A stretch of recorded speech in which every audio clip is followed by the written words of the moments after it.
एक छोटे से शहर में, जिसका नाम हम ना भी बताएं तो कोई फर्क नहीं पड़ेगा, क्योंकि अपने देश में हर छोटा शहर एक जैसा ही होता है। वही मोहल्ले, वही गलियां, वही पान और चाय की छोटी छोटी दुकानें, और उनमें दुनिया जहान की बातें करते, वक्त काटते कुछ बड़े बूढ़े। ऐसे ही एक छोटे से शहर में रहते हैं पंडित जी, जो न तो पंडिताई करते हैं, न किसी पंडित के घर पैदा हुए हैं, लेकिन फिर भी पूरा शहर और अब तो इंटरनेट की बदौलत जाने कहां कहां के लोग उन्हें पंडित जी के नाम से ही जानते हैं। उनका असल नाम तो ब्रजभूषण है। एक सरकारी ऑफिस में जिंदगी भर काम करने के बदले ठीक ठाक पेंशन लेकर रिटायर हुए हैं। घर में सिंपल सी वाइफ है, 2 बेटे हैं जो बड़े शहरों में अच्छे जॉब्स पर हैं। कुल मिलाकर पंडित जी की लाइफ में सुकून और सुख दोनों है। अब सवाल यह उठता है कि दुनिया, यहां तक कि उनकी पत्नी भी उन्हें पंडित जी क्यों कहती है? इसके पीछे एक कहानी है, कहानी जो कि पंडित जी, मेरा मतलब ब्रजभूषण जी के जीवन में घटी सच्ची घटना भी है। यूं देखा जाए तो हर कहानी कभी न कभी, कहीं न कहीं हो चुका एक इंसिडेंट ही तो है।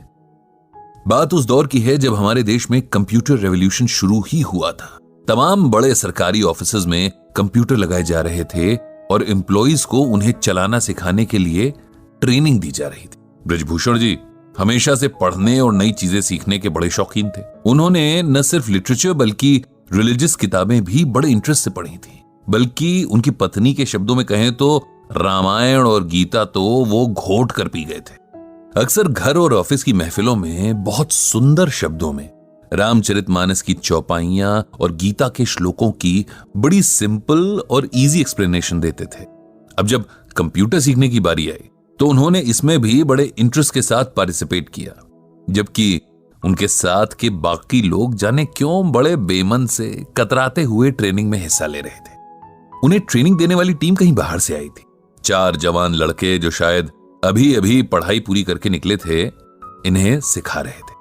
इस टीम में एक लड़का था जो बहुत कूल और काम नेचर का था। बड़े पेशेंस से इन लोगों को सिखाता था और कभी भी बेवकूफी भरे सवालों पर गुस्सा नहीं होता था।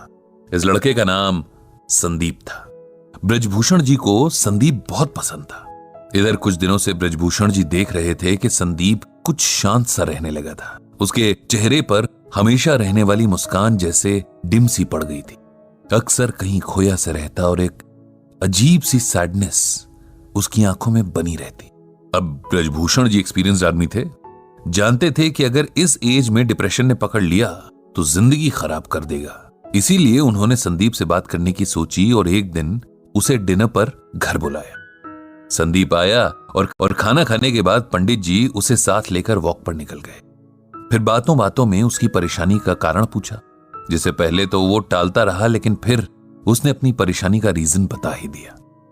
दरअसल पिछले 5 सालों से संदीप किसी बड़े कंपेटिटिव एग्जाम की तैयारी कर रहा था और लगातार मेहनत के बाद भी तीसरी बार उसे फेलियर ही मिली थी, जिसने उसकी हिम्मत पूरी तरीके से तोड़ दी थी। उसे लगने लगा था कि उसकी जिंदगी के 5 साल बस यूं ही वेस्ट हो गए और अब उसका कोई फ्यूचर नहीं होगा।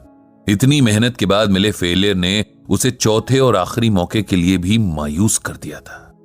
वो अब आगे एग्जाम्स की तैयारी नहीं करना चाह रहा था और कहीं ना कहीं अपनी फेलियर के लिए खुद को ही गिल्टी मान रहा था, यानी दोषी ठहरा रहा था कि शायद उसकी मेहनत में ही कहीं कमी रह गई थी। यह सब सुनकर ब्रजभूषण जी ने तुरंत संदीप को श्रीमद् भागवत गीता का यह श्लोक सुनाया। कर्मण्येवाधिकारस्ते मां फलेषु कदाचन मां कर्म फल हेतुर्भुर्मा ते संगोस्त्व कर्मणि। जानते हो संदीप, इसका मतलब क्या है, मीनिंग क्या है? ये श्लोक भगवत गीता के दूसरे चैप्टर का 47वां श्लोक है। जब अर्जुन रणभूमि पर अपने सगे संबंधी, अपने गुरु, भाई और दोस्तों को देखकर युद्ध छोड़ देना चाहते हैं, तब भगवान उसे गीता का उपदेश देते हैं। और गीता का ये श्लोक तो संपूर्ण गीता की समरी जैसा ही है। इसका अर्थ अगर समझ लें तो जीवन की सारी परेशानियां दूर हो जाएं। संदीप ने पूछा कि आखिर क्या है इस श्लोक का अर्थ और इसमें ऐसा क्या है जो आप इसे हर परेशानी का सलूशन बता रहे हैं? ब्रजभूषण बोले, इसका अर्थ है कि हे अर्जुन, तेरा अधिकार कर्म करने में है, उसके फल में नहीं। तू कर्म के फल के प्रति आसक्त ना हो या कर्म न करने के प्रति प्रेरित ना हो। सिंपल वर्ड्स में कहें तो हम में से हर कोई कुछ भी करने से पहले उस काम के रिजल्ट के बारे में सोचता है। जैसे बच्चे पढ़ाई शुरू करने से पहले फर्स्ट आने की विश करते हैं। बिजनेसमैन दिन की शुरुआत में ही शाम तक मटेरियल पूरी तरीके से यूज हो जाने की विश करता है। इंजीनियर नक्शा बनाने से पहले ही कोई मास्टरपीस बनाने की ख्वाहिश रखता है। हाउसवाइफ सब्जी काटने से पहले ही सोचती है कि आज का खाना खाकर तो उसका परिवार उसकी तारीफ करेगा।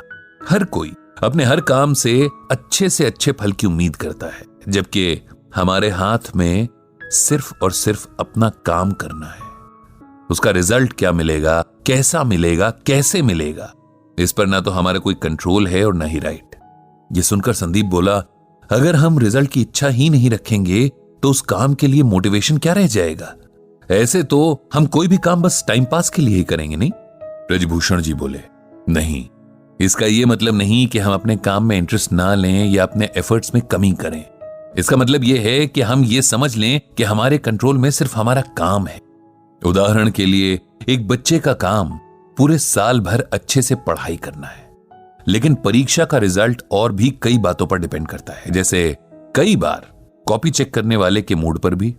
ऐसे में यदि नंबर उस बच्चे की एक्सपेक्टेशन से कम आ जाते हैं तो उसे ना तो अपनी एबिलिटी पर शक करना है, न ही आगे मेहनत करने में कोताही करनी है। हमें हर हाल में अपना बेस्ट देना है। उसके बाद क्या होता है ये ईश्वर पर छोड़ देना है। किसान जब खेत में बीज बोता है, रात रात जागकर फसल को पानी देता है, तब वो अपना काम कर रहा है।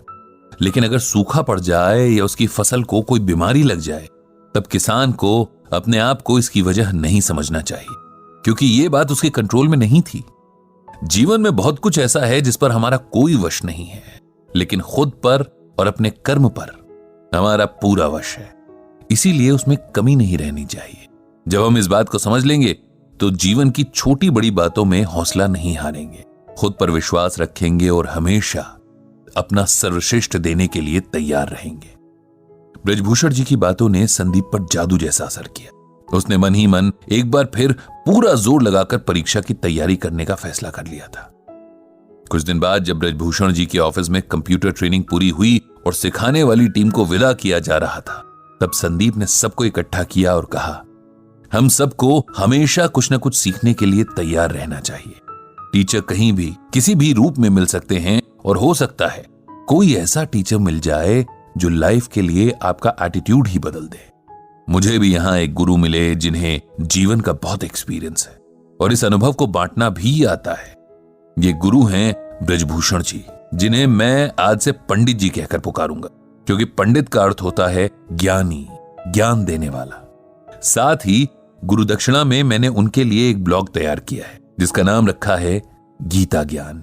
इस ब्लॉग से पंडित जी गीता के जरिए लोगों को उनकी परेशानियों में राह दिखा सकते हैं, उन्हें उम्मीद देकर नए ढंग से जीना सिखा सकते हैं।